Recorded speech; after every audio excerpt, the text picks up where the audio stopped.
দরবারে চোখের পানিটা ছেড়ে দিলেন, কান্না করতে লাগলেন, কান্না করতে লাগলেন। ও আমার এই জানেরা, নবী নন্দিনী ফাতেমা বললেন, ও আমার বেটা হাসান, এই জামা গায়ে লাগিও না বাবা।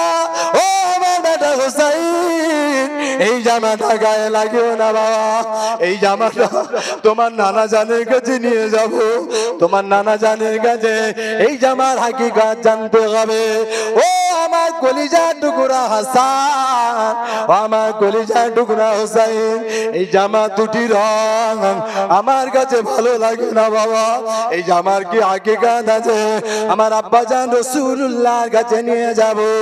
ও আমার এই জানেরা, হযরত ফাতেমা দু বেটাকে কোলে নিলেন, দুটি জামা নিয়ে আব্বা জান রাসূলুল্লাহ দরবারে চললেন। ও ফাজিলপুর সোনারা, আল্লাহ নবী দরবারে যখন চললেন, আল্লাহ পাক ফেরেশতা জিবরাইলকে পাঠালেন।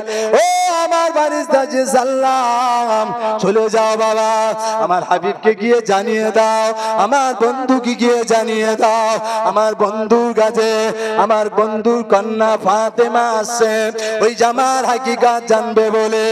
ও ফেরেশতা জি সাল্লাম, আমার হাবিবকে গিয়ে বলে দিও, হাসান সবুজ জামা নিয়েছে, এই সমাজের এক শ্রেণীর মানুষেরা ইমাম হাসানকে বিষ পান করিয়ে দুনিয়া থেকে শহীদ করে দেবে। ও ফেরেশতা জি সাল্লাম, ইমাম হুসাইনের কথা আমি আল্লাহ পাক কি বলবো? ইমাম হুসাইনের কথা যদি বলি আমি আল্লাহ পাক সহ্য করতে পারি না। ও ফেরেশতা জি সাল্লাম, আমার হাবিবকে গিয়ে জানিয়ে দাও, আমার হাবিবের উম্মতের জন্য ইমাম হুসাইন শহীদে কারবালায় শহীদ হয়ে যাবে।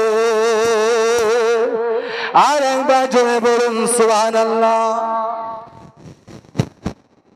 যাও আমার হাবিব আমার বন্ধুকে গিয়ে বলো, ইমাম হাসানের কথা তো বললাম, ইমাম হুসাইনের কথা আমি আল্লাহ নিজেই সহ্য করতে পারি না।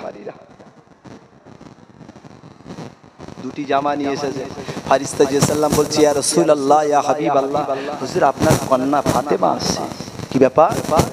না দুটি জামা নিয়ে আসছে, হাকিকত জানবে হুজুর, বলে দিয়েন।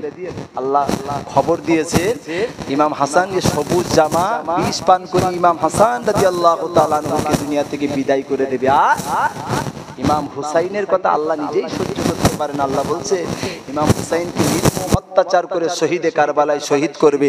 ইমাম হুসাইনের জামার রংটা হলো লাল।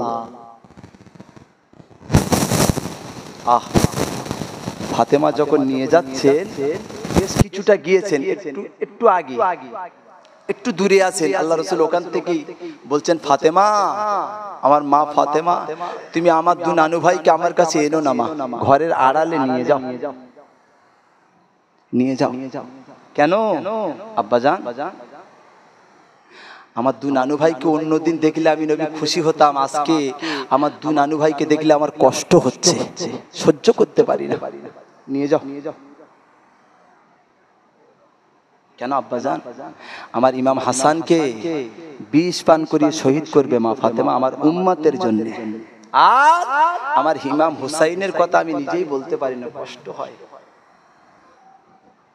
ফেরেশতা জিবরাইল আসে, আল্লাহ নবী জিজ্ঞাসা করছেন, আয় যে সাল্লাম, আমার নানু ভাই ইমাম হুসাইন কোথায় শহীদ হবে, সেই জায়গাটা কোন জায়গা? শহীদে কারবালা, শহীদে কারবালা। ওই জায়গায় একটু মাটিকে এনে দিতে পারো? ওই জায়গার মাটিকে একটু এনে দিতে পারো? ইয়া রাসূলুল্লাহ, হুজুর আপনি যদি অনুমতি দেন আমি যে সাল্লাম ওই কারবালা থেকে